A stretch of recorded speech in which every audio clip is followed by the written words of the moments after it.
The morning mist clung to the grounds of Windsor Castle like a delicate veil, as if nature itself understood the gravity of what was about to unfold. Catherine, the Princess of Wales, stood before the tall windows of her private chambers, her fingers tracing the condensation on the glass.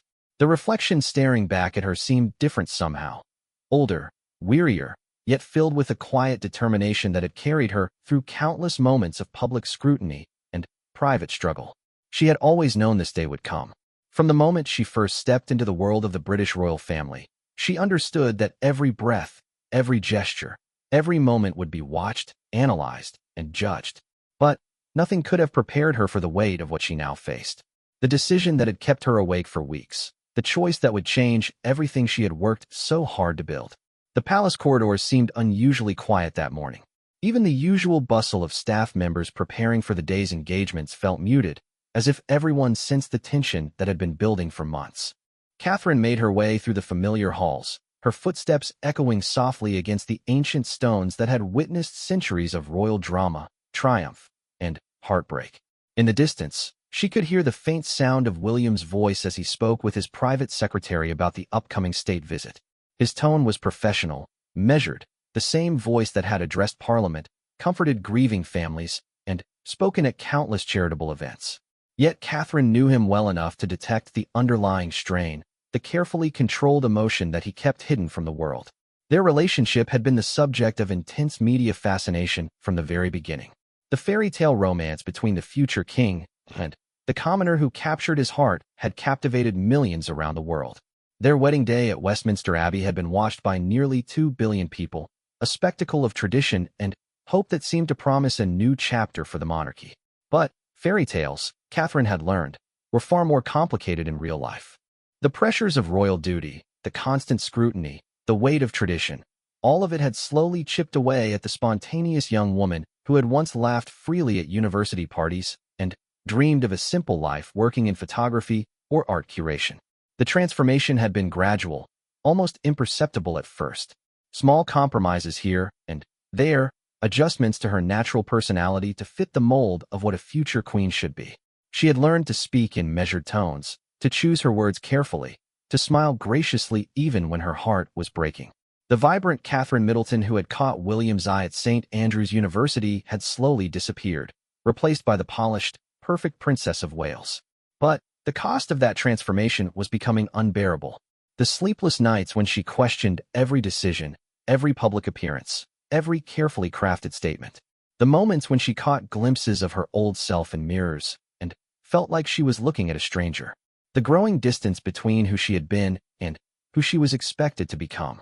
William, for his part, was caught between two worlds, his love for Catherine and his duty to the crown. He had watched her struggle, had seen the light in her eyes dim slightly with each passing year. He understood the sacrifice she was making, perhaps better than anyone else could. After all, he had been born into this life, had never known anything else. But Catherine had chosen it, and that choice was proving more difficult than either of them had anticipated. The breaking point had come during a private moment 3 weeks earlier. They had been reviewing their schedules for the coming months, a seemingly endless parade of public engagements, state dinners, and charitable commitments. As Catherine looked at the calendar, filled to the brim with obligations that would keep them apart more often than together, she had quietly asked, "When do we get to just be us again?" The question had hung in the air between them, heavy with all the things they couldn't say aloud. When do we get to be the couple who fell in love over late-night conversations about art and literature? When do we get to laugh until we cry without worrying about who might be watching? When do we get to make decisions based on what we want rather than what is expected? William had reached for her hand then, his fingers intertwining with hers in a gesture that had become second nature over their years together. But even that simple touch felt different now, weighted with the knowledge that their personal desires and their public duties were increasingly at odds. The media had begun to notice the subtle changes. Royal watchers commented on Catherine's more reserved demeanor at recent events, the way she seemed to hold herself slightly apart even when surrounded by crowds. Tabloid headlines speculated about tension within the royal marriage, though they had no idea how close to the truth their wild theories actually were. In quiet moments, away from the cameras and the protocol, Catherine and William tried to recapture what they had lost. They would steal away to the private gardens at Kensington Palace, walking among the roses that Diana had once tended, talking about their children's latest adventures or sharing memories of simpler times. But even these precious moments felt borrowed, temporary respites from the relentless machinery of royal life. The children had become their anchor, the one pure joy that reminded them why they had wanted to build a family together in the first place. George's curiosity about everything from airplane engines to ancient history, Charlotte's fierce independence, and stubborn streak that reminded William so much of his mother, Louis's infectious laughter that could brighten even the most difficult days. These were the moments that kept them grounded in what truly mattered. But Catherine worried about what their children were learning from watching their parents navigate this increasingly complex balance between duty and authenticity. She didn't want George to grow up believing that happiness was something to be sacrificed for tradition, or for Charlotte to think that a woman's dreams were less important than her obligations to others. The turning point had come during a family weekend at Balmoral. As they walked through the Scottish Highlands with the children, Catherine had watched William point out landmarks and share stories about his grandmother's love for this rugged landscape. She saw in his face a peace that was rarely visible during their London engagements, a connection to something deeper than protocol and duty. That evening, after the children were asleep, they had sat by the fireplace talking late into the night. The conversation had started innocuously enough: plans for the children's upcoming school term, thoughts about renovations to their country home. But, gradually, it had turned to deeper questions about the life they were creating together and the legacy they wanted to leave. Catherine had found herself speaking more honestly than she had in months, sharing her fears about losing herself completely in the role of Princess of Wales. She talked about missing the spontaneity of their early relationship, the way they used to make decisions based on what felt right rather than what looked appropriate. She confessed that she sometimes wondered if she was becoming someone neither of them recognized. William had listened without interruption, his face reflecting the pain of hearing truths he had suspected but hoped weren't real. When she finished speaking, he had been quiet for a long time, staring into the flames as if they might provide answers to questions he didn't know how to ask. Finally, he had spoken about his own struggles, the weight of knowing that every choice he made would affect not just his own life, but the future of an institution that had existed for over 1,000 years. He talked about the loneliness of being groomed for a role that few people could truly understand, and the guilt he felt about bringing someone he loved into that same isolation. The conversation had continued until dawn, two people who loved each other trying to find a path forward through increasingly complex terrain. They talked about possible solutions, ways to carve out more private time, strategies for maintaining their authenticity while fulfilling their duties, the possibility of redefining what it meant to be modern royals. But, as the sun rose over the Scottish mountains, they both understood that some problems couldn't be solved with good intentions and careful planning. The fundamental tension between personal happiness and public duty was built into the very foundation of royal life, and pretending otherwise was becoming impossible. The days following their return to London had been filled with a new kind of awareness. They went through their usual routines, briefings with staff, preparation for upcoming engagements, time with the children, but everything felt different now that they had acknowledged the elephant in the room. Catherine found herself observing their life with fresh eyes, noticing things that had become so routine she had stopped questioning them. The way their conversations were often interrupted by protocol officers with urgent messages. The fact that they rarely had a meal together without discussing upcoming obligations. The gradual shift from "what do we want to do" to "what are we expected to do." She also noticed the toll it was taking on William. The man who had once been quick to laugh and eager to engage with new ideas had become more cautious, more measured in his responses. The spontaneous prince who had surprised her with impromptu trips and silly gifts had been replaced by someone who carefully calculated the public impact of every gesture. It wasn't that either of them regretted their choices entirely. They had accomplished meaningful work through their charitable foundations, had brought attention to important causes, and had genuinely helped people in ways that would have been impossible in any other life. The privilege of their position came with real opportunities to make a difference, and they had never taken that responsibility lightly. But the question that haunted them both was whether the cost of that impact was sustainable. Could they continue to fulfill their duties effectively while slowly losing the essential parts of themselves that had made their partnership strong in the first place? Was it possible to serve the crown faithfully while also honoring their commitment to each other and their children? As Catherine prepared for what she knew would be a pivotal conversation with William, She reflected on all the moments that had brought them to this point. The early days of their relationship when everything had seemed possible. The wedding planning that had felt like organizing someone else's fantasy rather than their own celebration. The birth of their children and the fierce protectiveness that had awakened in both of them. The gradual realization that love alone might not be enough to bridge the gap between who they were and who they were expected to become. She thought about the countless women who had faced similar crossroads throughout history, forced to choose between personal fulfillment and duty to family or country. Queens who had sacrificed their own dreams for the stability of their realms. Mothers who had put their children's needs before their own desires. Wives who had supported their husbands' ambitions at the cost of their own identities. But Catherine also thought about the women who had chosen differently, who had refused to accept that personal happiness and public service were mutually exclusive. She drew strength from the memory of Diana, who had ultimately chosen to forge her own path despite the cost. She thought about the modern women who were redefining what it meant to balance family, career, and personal fulfillment. The sound of William's approaching footsteps in the corridor brought her back to the present moment. She could tell by the rhythm of his walk that he was deep in thought, probably wrestling with the same questions that had been keeping her awake.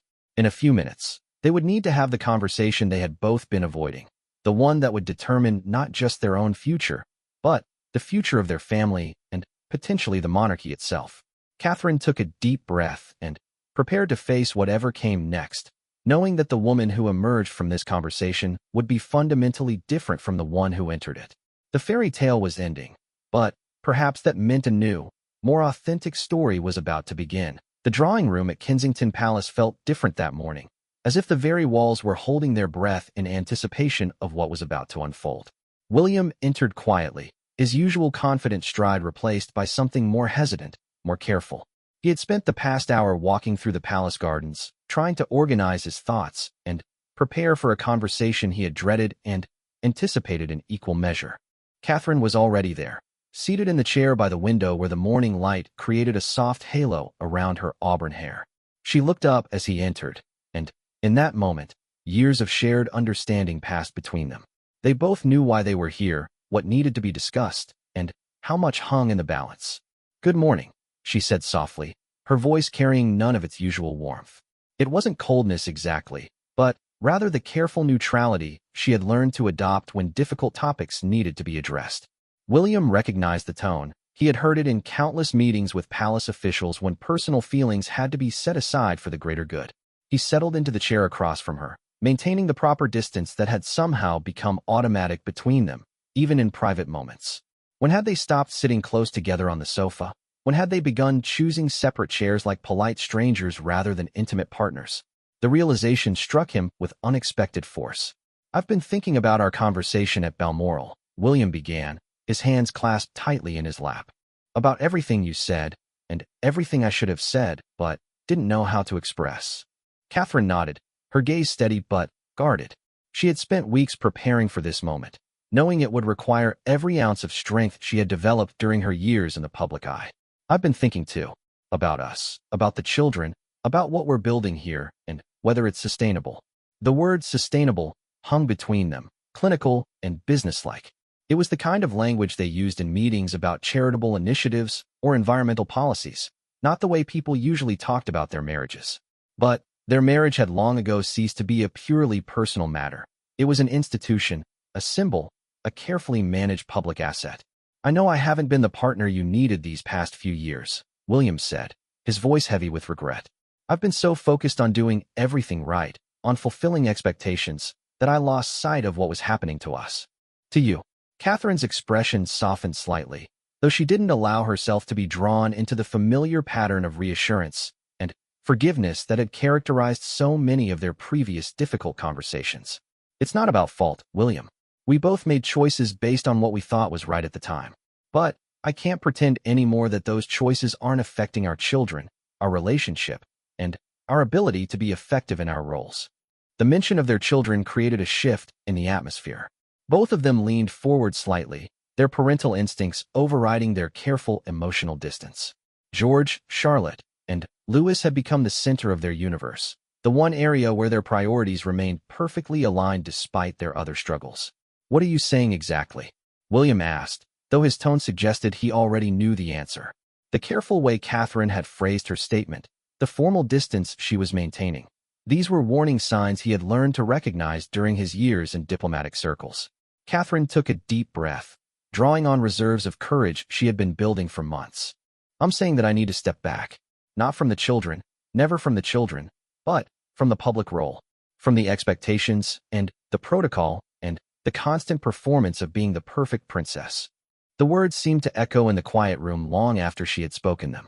William felt something cold settle in his chest, even though he had been expecting this moment for weeks. Hearing it stated so clearly, so definitively, made it real in a way that all their previous conversations hadn't quite achieved. For how long? He asked, his voice carefully controlled. I don't know, Catherine replied honestly. Maybe forever. I know how that sounds. I know what it means for you and for the institution. But I can't keep living a life where every genuine emotion has to be filtered through a publicity strategy. She stood up and moved to the window, looking out at the gardens where their children played on weekend mornings when they could steal time away from their official duties. Do you remember when Charlotte had that tantrum at the polo match last summer? She was tired and overwhelmed, and she just wanted to go home. But instead of comforting her, my first thought was about how the photographers were capturing the moment and what the headlines would be the next day. William remembered the incident clearly.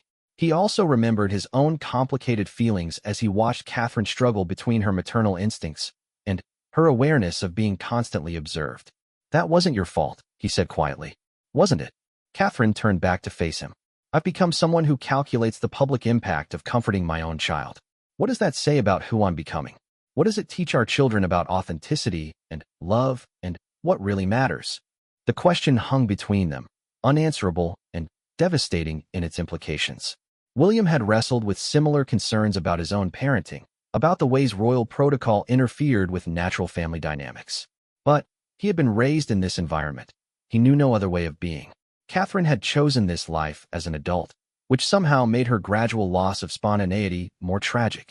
I've tried to adapt, she continued, her voice gaining strength as she spoke her truth aloud. I've learned the protocols, memorized the precedents, trained myself to speak and act appropriately in every situation. But I'm losing pieces of myself in the process, and I'm not sure I'll be able to find them again if I keep going. William stood as well, moving closer to the window but maintaining the careful distance that had become their default. What about us? He asked, the question encompassing everything he couldn't say directly. Their marriage, their partnership, their shared dreams for the future. Catherine's eyes filled with tears she refused to let fall. This was perhaps the most painful part of her decision, the aspect that had kept her awake for countless nights. I don't know, she admitted. I love you, William. I've never stopped loving you. But I don't know if I can continue being married to the Prince of Wales while trying to rediscover who Catherine Middleton is supposed to be. The distinction she drew between William the man and William the Prince of Wales was one they had both avoided acknowledging for years. It was easier to pretend that the private person and the public figure were seamlessly integrated, that royal duty enhanced rather than competed with personal relationships. The children need us to be united, William said, falling back on the argument that had sustained them through previous difficult periods. Whatever our personal struggles, they depend on the stability of our family. Do they? Catherine challenged gently. Or do they need us to be authentic examples of how to live with integrity? Right now, we're teaching them that duty matters more than happiness, that institutions are more important than individual well-being. Is that really the lesson we want to pass on? William felt the weight of generations of royal tradition pressing down on him. His father had struggled with similar questions throughout his marriage to Diana, had ultimately chosen duty over personal fulfillment in ways that had shaped William's own understanding of what it meant to be royal. The cycle seemed destined to repeat itself unless someone had the courage to break it. My grandmother managed to balance duty and family, he said, though even as he spoke the words, he knew they weren't entirely true. Elizabeth II had been an extraordinary monarch, but her dedication to the crown had required sacrifices from every member of her family. Your grandmother was born into a different era, Catherine replied. She never had to choose between being royal and being herself because there was no separation between the two. But I did have a choice, and I'm starting to question whether I made the right one. The admission struck at the heart of William's deepest fears. From the beginning of their relationship, He had worried about what he was asking Catherine to give up by joining the royal family. He had seen how the pressure had affected his mother, had watched other royal marriages crumble under the weight of public expectation and institutional demands. "What do you need from me?" he asked, the question coming from a place of genuine love rather than strategic planning. For a moment, the Prince of Wales stepped aside, and Catherine found herself talking to the man she had fallen in love with at university. "I need you to understand that this isn't about not loving you or not appreciating the privilege of our position," she said, her voice breaking slightly. "This is about survival, emotional, psychological, spiritual survival. I need to find a way to be useful and meaningful without losing every part of myself that isn't directly related to royal protocol." William nodded slowly, though she could see the pain in his eyes. The man who had been trained from birth to put duty before personal feelings was being asked to support a decision that challenged everything he had been taught about sacrifice and service. "How do we tell the children?" he asked, focusing on the practical details because the emotional implications were too overwhelming to process immediately. "Honestly," Catherine said. "Age appropriately, but honestly. They're already noticing that things are different between us. They need to know that sometimes people who love each other need to take different paths in order to be their best selves." The conversation continued for another hour, covering logistics and timelines, public statements, and private arrangements. They discussed how to minimize the impact on the children, how to handle media speculation, how to manage their separate but intertwined royal duties going forward. But beneath all the practical planning lay a deeper sadness, the recognition that they were acknowledging the end of a dream that had sustained them both for over a decade. The fairy tale romance that had captured the world's imagination was evolving into something more complex and painful, though perhaps ultimately more honest. As they talked, William found himself remembering moments from their early relationship that now seemed to belong to different people entirely. The carefree afternoon when they had gotten caught in a rainstorm during a country walk and returned to the palace laughing and soaked. The spontaneous decision to take a weekend trip to Scotland without any security detail or official agenda. The easy intimacy of late-night conversations about everything and nothing. Those people still existed somewhere inside their current selves, but they had been buried under layers of protocol and expectation, duty and responsibility. Catherine's decision represented an attempt to excavate her authentic self before it disappeared entirely, while William's response would determine whether their love could survive such radical honesty. "I don't want this to be the end of us," he said finally, his voice raw with emotion. "I know I can't ask you to sacrifice any more of yourself for this life, but I hope we can find a way to preserve what matters most." Catherine moved closer to him then, close enough to take his hands in hers. "This isn't about giving up on us," she said softly. "It's about saving whatever is left of us before it's too late. I need to remember who I am outside of this role, and you need to figure out whether you can love that person in a different context." The physical contact between them felt both familiar and strange, like greeting an old friend after years of separation. William squeezed her hands gently, trying to memorize the feeling of her fingers intertwined with his. "When?" he asked, though he dreaded the answer. "Soon," she replied. "Before I lose the courage to follow through. Before the autumn engagements begin and we get pulled back into the routine that's been suffocating us both." They stood there in silence for several minutes, holding hands and looking out at the gardens where their children would soon be playing, unaware that their parents were reshaping their entire world. The weight of what they were contemplating, the personal cost, the public scrutiny, the institutional implications, threatened to overwhelm them both. But underneath the sadness and uncertainty, there was also a strange sense of relief.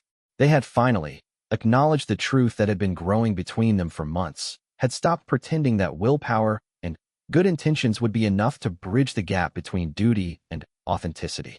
The real test would come in how they handled what happened next. The week following their pivotal conversation passed in a strange suspended reality. Catherine and William moved through their scheduled engagements like actors performing familiar roles, their public faces perfectly composed while privately they wrestled with the magnitude of what lay ahead. Staff members noticed nothing unusual. They had both become expert at maintaining professional demeanor regardless of personal turmoil. Catherine found herself studying every interaction differently now, analyzing how she responded to situations and whether those responses reflected her authentic self or her carefully constructed royal persona. During a visit to a children's hospital, she caught herself automatically shifting into princess mode. the bright smile, the practiced small talk, the measured enthusiasm that had become second nature over the years. But when a 7-year-old girl with leukemia shyly asked if she could tell Catherine a secret, something shifted. As the child whispered about her fear of the upcoming surgery, Catherine felt tears spring to her eyes. Real, unguarded emotion that had nothing to do with protocol or public perception. She knelt down to the girl's level, taking her small hands and speaking from her heart rather than from the script of appropriate royal responses. The moment lasted only a few minutes, but it reminded Catherine why she had been drawn to charitable work in the first place, before it became about photo opportunities and carefully managed messaging. The genuine connection, the ability to offer comfort and hope, the privilege of being trusted with someone's vulnerability. These were the aspects of royal life that had always felt meaningful to her. William, meanwhile, was grappling with questions he had never allowed himself to consider seriously. During a meeting about environmental policy, he found his mind wandering to memories of their university days, when Catherine had talked passionately about pursuing a career in art conservation. He wondered what kind of work she would have chosen if royal duty hadn't redirected her path, what projects would have captured her imagination and energy. The realization that he had never really asked her about those abandoned dreams hit him with unexpected force. In their rush to adapt to royal life together, they had focused so intensely on what she needed to learn and become that they had rarely discussed what she was leaving behind. The loss felt suddenly, shamefully enormous. Their evening conversations took on a different quality during this strange interim period. They talked more honestly than they had in months, sharing observations about their public engagements and reflecting on which aspects felt authentic versus performative. Catherine described the moment with the young patient at the hospital, while William admitted that he had felt disconnected and mechanical during a speech about education policy. "I used to feel passionate about those issues," he confessed one night as they sat in their private sitting room after the children had gone to bed. "When I was younger, I genuinely believed I could make a difference through advocacy and public attention. But somewhere along the way, it became about delivering the right message rather than expressing what I actually think." Catherine nodded, recognizing the trajectory he described. "Do you think that's inevitable? Is it impossible to maintain authenticity in this kind of public role, or have we just lost our way somehow?" It was a question that struck at the core of their dilemma.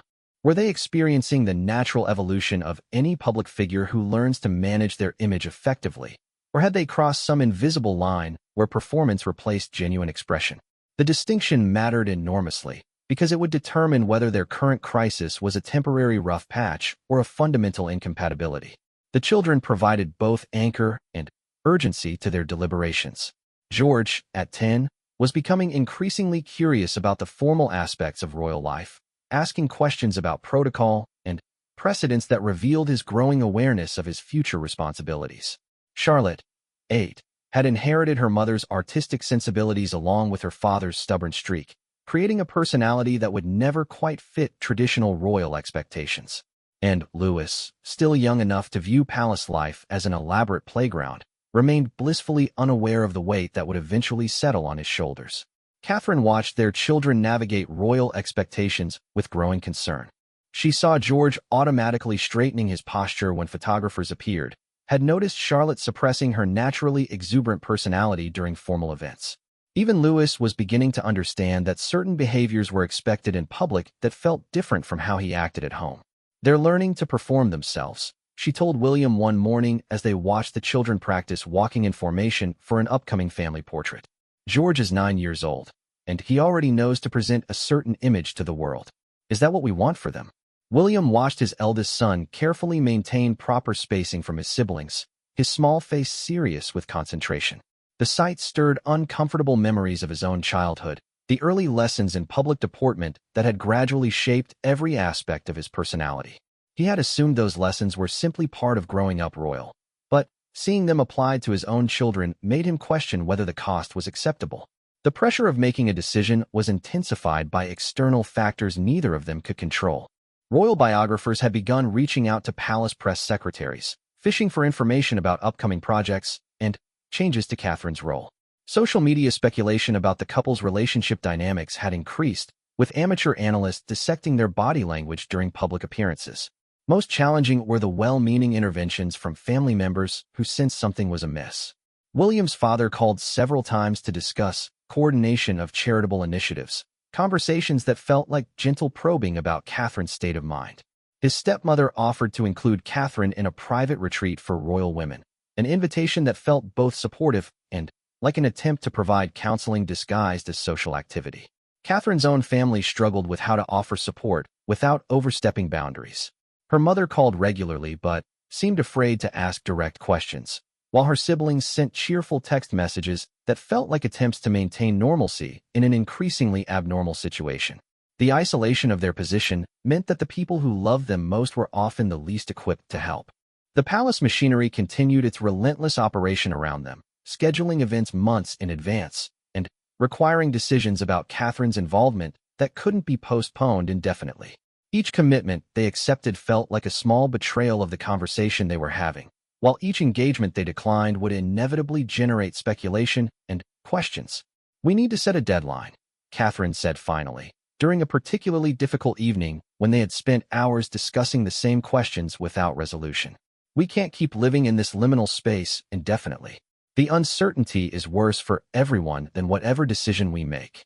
William understood the wisdom in her statement, even as he dreaded the finality it implied. They agreed to make a definitive choice within the next 2 weeks, before the autumn schedule became too entrenched to modify without significant disruption.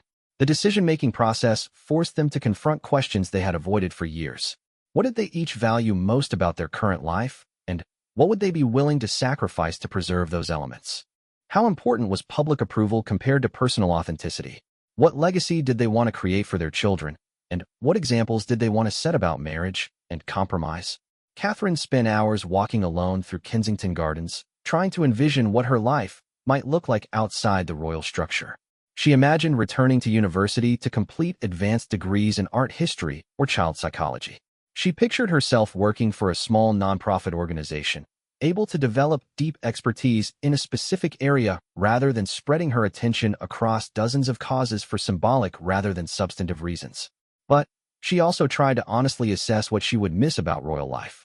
The platform it provided for drawing attention to important issues was genuinely valuable, even if it sometimes felt superficial. The financial security allowed her to focus on meaningful work without worrying about practical necessities. And the historical significance of her position, the opportunity to be part of an institution that connected past and future, held genuine appeal. William's contemplation followed different lines.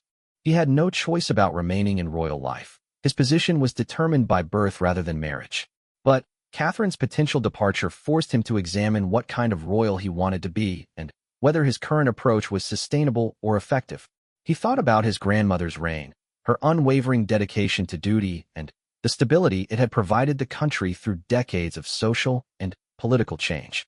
But he also considered his mother's legacy, the way she had challenged royal conventions and brought emotional authenticity to traditionally formal institutions. Both models offered valuable insights, but neither provided a perfect template for his own circumstances. The complexity of their situation was compounded by its unprecedented nature. While royal marriages had certainly failed before, the modern media environment and the symbolic importance of William's position created unique pressures. Their decision would be analyzed not just as a personal choice, but as a reflection of the monarchy's ability to adapt to contemporary values and expectations.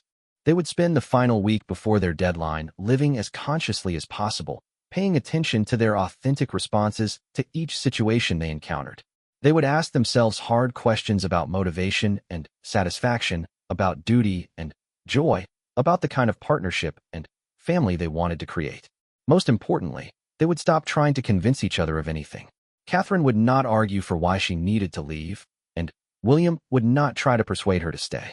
Instead, they would focus on understanding their own truths and trusting that honest self-examination would lead them to the right decision, whatever the cost. The week ahead would test everything they believed about love, duty, sacrifice, and authenticity. By its end, their family would be fundamentally changed, their relationship redefined, and their future reimagined. The only certainty was that there would be no going back to the carefully maintained illusion that had sustained them for so long. The real question was whether they could find a new way forward that honored both their love for each other and their individual needs for meaning and authenticity. The final week arrived with an unseasonable chill that seemed to mirror the emotional climate within Kensington Palace. Catherine woke each morning with a heightened awareness of every detail. The way morning light filtered through their bedroom curtains, the sound of the children's laughter echoing from down the hall, the familiar rhythm of William's breathing as he slept beside her. Everything felt simultaneously precious and temporary, as if she were already creating memories of a life she was preparing to leave behind. Their public engagements during this period took on an almost surreal quality. At a Literacy Foundation event, Catherine found herself genuinely engaged with teachers discussing innovative reading programs, feeling the spark of intellectual curiosity that had drawn her to educational causes in the first place. But even as she contributed meaningfully to the conversation, part of her mind was cataloging the experience, noting how much more natural the interaction felt when she stopped worrying about saying the right thing and simply spoke from her genuine interest in the subject. William observed her during these public moments with new attention, seeing both the skilled professional she had become and glimpses of the passionate woman he had fallen in love with. During a joint appearance at a youth center, he watched her abandon the scheduled tour to sit on the floor with a group of teenagers working on an art project. Her spontaneous decision to join their activity rather than simply observe it transformed the entire dynamic of the visit, creating authentic connections that no amount of careful planning could have achieved. These moments of genuine engagement made their decision even more complex. Catherine's natural gifts for connecting with people and inspiring positive change were undeniable. The question was whether those gifts could be fully expressed within the constraints of royal protocol, or whether they required the freedom that only independence could provide. The children became unwitting barometers of their parents' emotional state. George, sensitive to atmospheric changes like his father, grew quieter and more clingy, seeking extra reassurance at bedtime, and asking unusual questions about why some families lived differently than others. Charlotte responded to the tension with increased determination to maintain cheerful normalcy, throwing herself into school projects and dance classes with an intensity that bordered on manic. Louis, still young enough to live primarily in the present moment, continued his usual exuberant exploration of the world, though he too seemed to sense that something important was shifting in his family's foundation. Catherine spent hours observing her children during this period, trying to understand how their current family dynamic was affecting their emotional development. She noticed George's automatic deference to adult authority figures, even in situations where his own instincts or preferences might have guided him differently. She saw Charlotte's tendency to seek approval before expressing opinions, as if she had already learned that her natural thoughts needed to be filtered through someone else's judgment. Most concerning was her growing awareness of how palace life was shaping their understanding of relationships. The children rarely saw their parents have spontaneous conversations or make impulsive decisions together. Every aspect of family life was scheduled, managed, and optimized for efficiency rather than joy.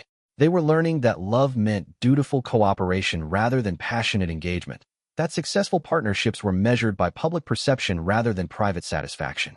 What are we teaching them about marriage? Catherine asked William one evening as they watched George help Louis with a puzzle, the older boy automatically taking charge in a way that reminded them both of royal hierarchy. They're learning that relationships are about managing responsibilities rather than sharing dreams. William felt the weight of her observation. His own parents' troubled marriage had taught him painful lessons about the difficulty of balancing personal needs with public duties, but he had hoped to create something different for his children.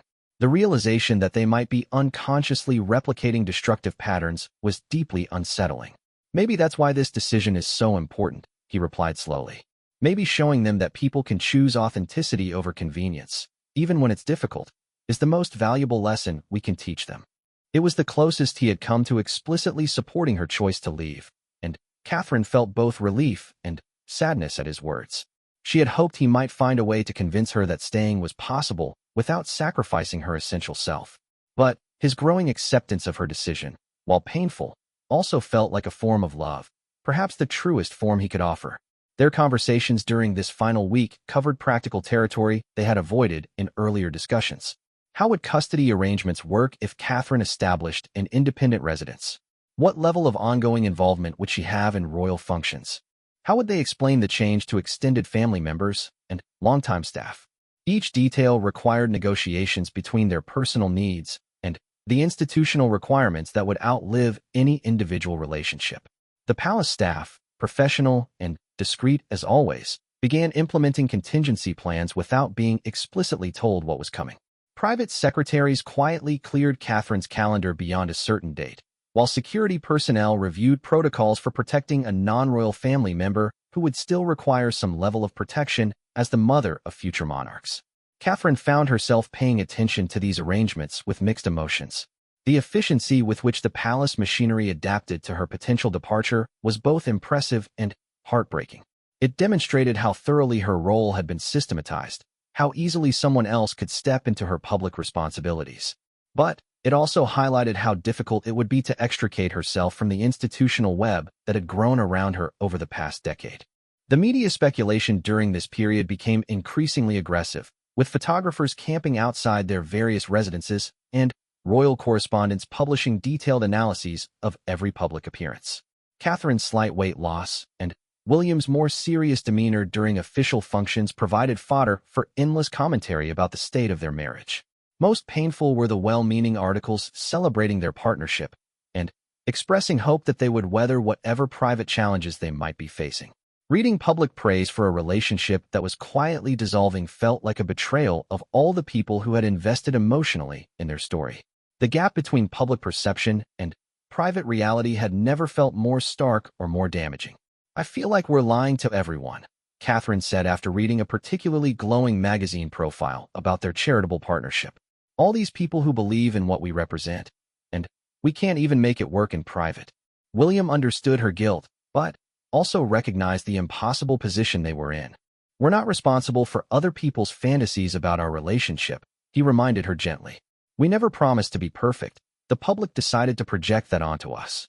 Still, the weight of public expectation added another layer of complexity to their already difficult situation. Their marriage had become a symbol of modern royal success, proof that the monarchy could adapt to contemporary values while maintaining traditional stability. Their separation would inevitably be interpreted as institutional failure rather than personal evolution. The penultimate day of their deadline week brought an unexpected complication. The Queen's private secretary called to request a meeting about upcoming Platinum Jubilee celebrations, events that would require extensive coordination between William and Catherine for the next 18 months. The timing felt like a test of their resolve, a reminder of how their personal decision would ripple through countless other lives and commitments. Catherine attended the meeting with professional composure, taking notes on ceremonial requirements and public expectations while privately calculating how to minimize disruption to plans that had been months in development. The absurdity of planning future joint appearances while privately preparing to separate struck her as emblematic of everything that felt unsustainable about their current life. That evening, she and William took an unscheduled walk through Hyde Park, choosing to forego their usual security detail in favor of a few precious hours of anonymity. It was the first spontaneous decision they had made together in months, and the freedom of it felt both exhilarating and bittersweet. As they walked along the Serpentine in the gathering dusk, they talked about their earliest memories together, late-night conversations in university halls, weekend trips to the Scottish Highlands, the gradual development of friendship into love. Those memories felt like artifacts from a different life, but they also represented the foundation that had sustained them through years of increasing complexity. "Do you think we would have made it if we had been ordinary people?" Catherine asked as they sat on a bench watching swans glide across the water. William considered the question seriously. "I think we would have faced different challenges, but probably similar ones in the end. The pressure to be perfect, to meet expectations, to sacrifice individual desires for shared goals. Those aren't uniquely royal problems. But maybe we would have had more room to make mistakes and recover," Catherine mused. "Maybe we could have learned to balance independence and partnership without feeling like the whole world was watching and judging every adjustment we made." They sat in comfortable silence as darkness fell around them, both aware that this might be one of their last moments of shared solitude for a very long time. The decision that had felt abstract and negotiable just weeks earlier now felt inevitable and imminent. "Whatever happens tomorrow," William said finally, "I want you to know that I don't regret any of it. The marriage, the children, the attempt to build something together. Even if it doesn't work out the way we planned, it was worth trying." Catherine felt tears she had been holding back for weeks finally begin to fall. "I love you," she whispered. "I love you enough to let you go, and I love you enough to save whatever parts of myself I can still recognize. I hope someday you'll understand that those aren't contradictory things." They walked home through empty streets, holding hands for what both of them suspected might be the last time as husband and wife.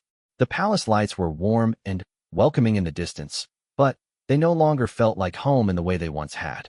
By tomorrow evening, everything would be different, and there would be no going back to the life they had shared for so many years. The morning would bring their final conversation, the moment when words would finally give way to action, and their carefully constructed royal life would begin its transformation into something entirely new. But, for now, they simply walked together in silence, two people who had loved each other as well as they knew how, preparing to discover what lay beyond the fairy tale that had defined them both for so long. The morning of their final decision dawned gray and misty, as if London itself was holding its breath for what was to come. Catherine woke before her alarm, her body's internal clock marking the significance of the day even before her mind fully engaged with its implications. She lay still for several minutes, listening to William's steady breathing beside her, memorizing the familiar comfort of shared warmth beneath the covers. When she finally rose and moved to the window, she found William already awake, watching her with the quiet intensity that had characterized his manner throughout their final week of deliberation. No words passed between them. They had said everything that could be said, debated every angle, and explored every possible alternative. Today was about action, not discussion. They moved through their morning routine with unusual synchronization, as if they were participating in a carefully choreographed dance. Catherine made tea while William reviewed his schedule with his private secretary. He helped the children with breakfast while she confirmed arrangements with their nanny. The domestic harmony they maintained felt both natural and performative, a demonstration of how well they could work together even as they prepared to work apart. The children sensed something momentous in the air, but interpreted it through their own limited understanding. George asked if they were going on a special trip, since both parents seemed unusually focused and serious. Charlotte announced that she wanted to wear her favorite dress because it felt like an important day. Louis simply clung more tightly to Catherine during their usual morning cuddle, his young intuition picking up emotional currents he couldn't name. Catherine found herself cataloging these ordinary moments with extraordinary intensity. The way Louis's small hand felt in hers as they walked to the breakfast room. The sound of Charlotte's laughter when William made faces at her across the table. George's earnest concentration as he explained a school project about ancient Rome. These interactions, which had become routine over years of family life, suddenly felt precious and finite. At 10 o'clock, their senior staff assembled in the private drawing room for what had been scheduled as a routine planning meeting. The palace secretary, Catherine's personal assistant, William's private secretary, and the head of security all took their usual seats, prepared to discuss upcoming engagements and logistical details. None of them knew they were about to witness the formal conclusion of the Wales partnership that had defined royal operations for over a decade. William began by thanking everyone for their dedicated service and professionalism, his tone formal enough to signal that something significant was about to happen. Catherine sat beside him, her hands folded calmly in her lap, her expression composed but somehow distant, as if she were already beginning to separate herself from the institutional role she was about to abandon. "We've asked you here today to inform you of some changes to our family's arrangements," William continued, his voice steady despite the magnitude of what he was announcing. "After considerable thought and discussion, Catherine has decided to step back from her official royal duties, effective at the end of this month." The silence that followed was profound. The staff members, trained to maintain professional composure under any circumstances, struggled to process what they had just heard. The palace secretary cleared his throat quietly, then asked the practical questions that would need immediate answers. What about upcoming engagements? How should inquiries from the press be handled? What level of support would Catherine continue to require?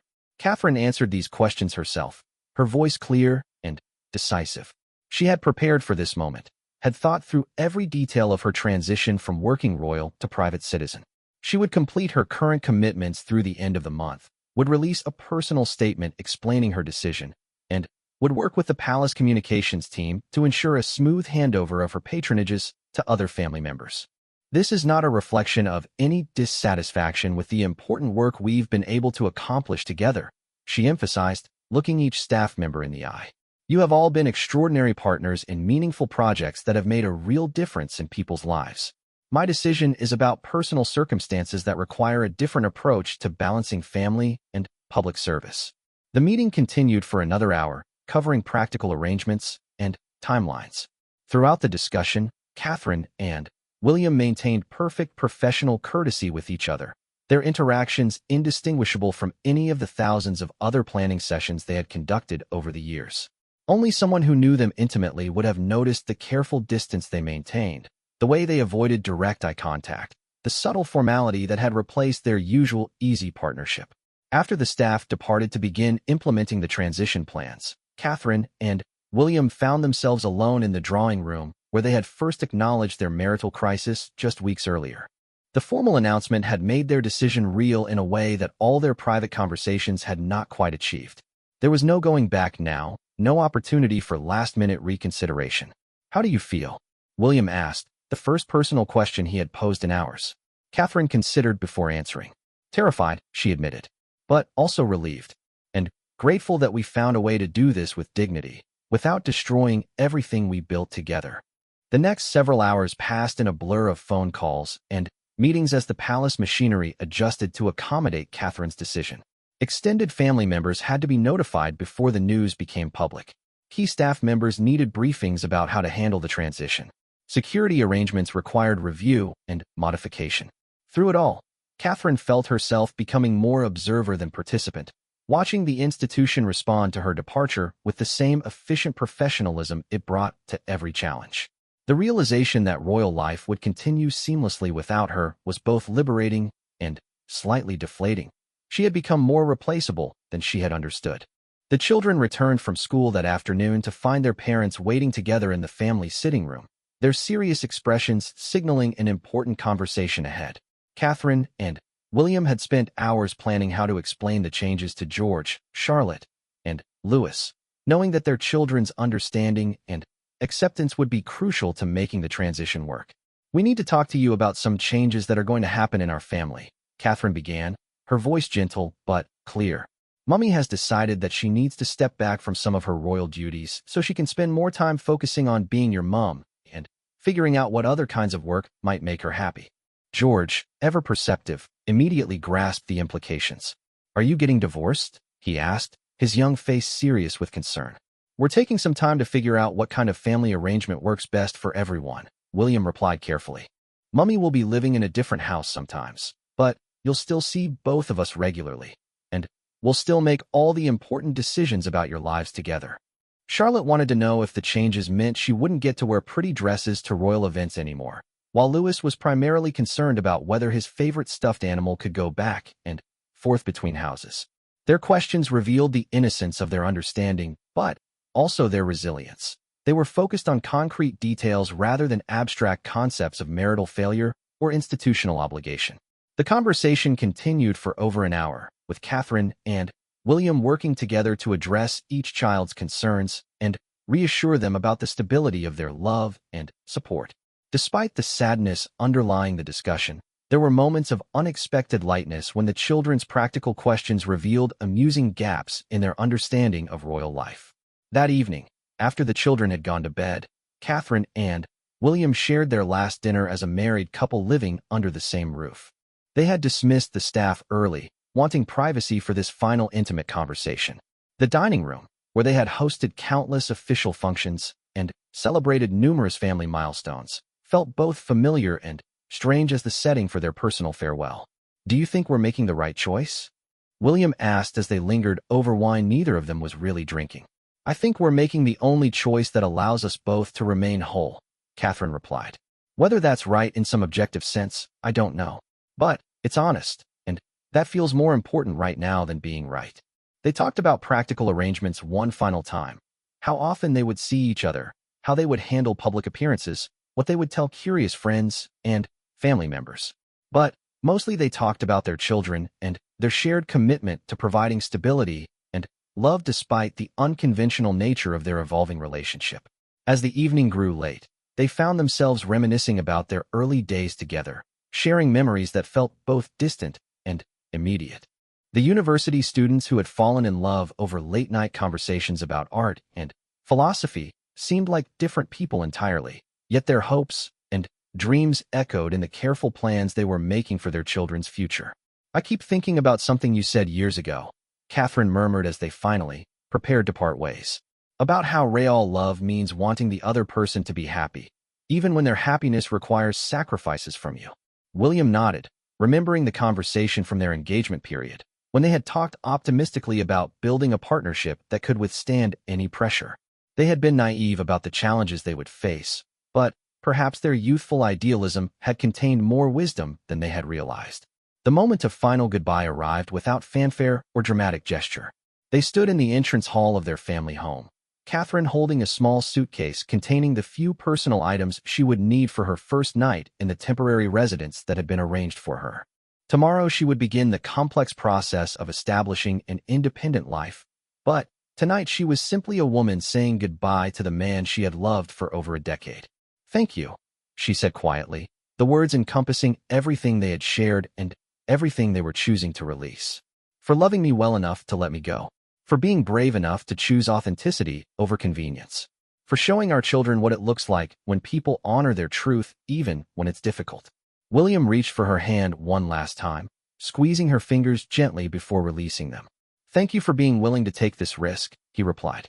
"For showing me that duty and happiness don't have to be mutually exclusive, even when finding the balance requires starting over."